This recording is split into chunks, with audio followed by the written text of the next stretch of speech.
Lection 24. Jesus denounces cruelty and heals the sick.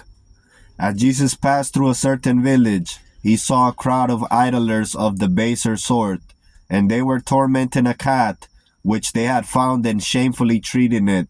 And Jesus commanded them to desist, and began to reason with them. But they would have none of his words, and reviled him. Then he made a whip of knotted cords and drove them away, saying, This earth which my father and mother made for joy and gladness, you have made into the lowest hell with your deeds of violence and cruelty. And they fled before his face.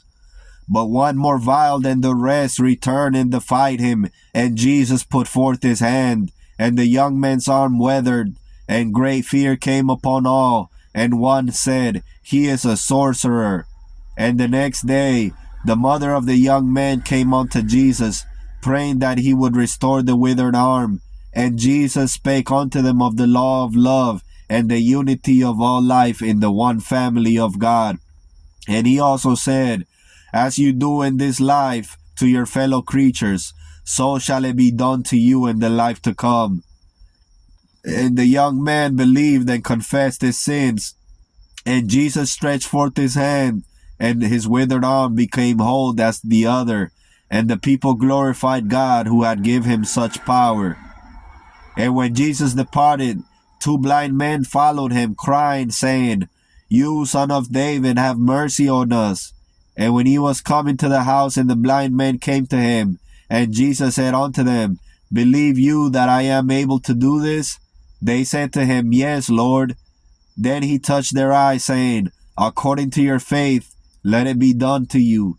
And their eyes were opened. And Jesus straitly charged them, saying, See that you tell no man. But they, when they departed, spread abroad his fame in all that country.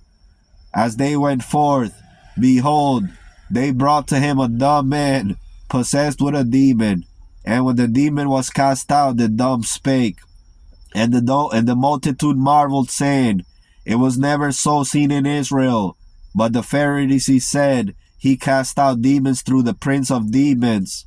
And Jesus went about the cities and villages, teaching in their synagogues and preaching the gospel of the kingdom, and healing every sickness and every disease among the people. But when he saw the multitude, he was moved with compassion on them, because they fainted and were scattered abroad, as sheep having no shepherd. Then he said unto his disciples, Their harvest is truly plentiful, but the laborers are few. Pray therefore that the Lord of the harvest, that he will send forth laborers into this harvest. And his disciples brought him 2 small baskets with bread and fruit, and a pitcher of water. And Jesus set the bread and the fruit before them, and also the water. And they did eat and drink, and were filled. And they marveled, for each had enough to spare. And they were 4,000. And they departed blessing God for they what had seen and heard.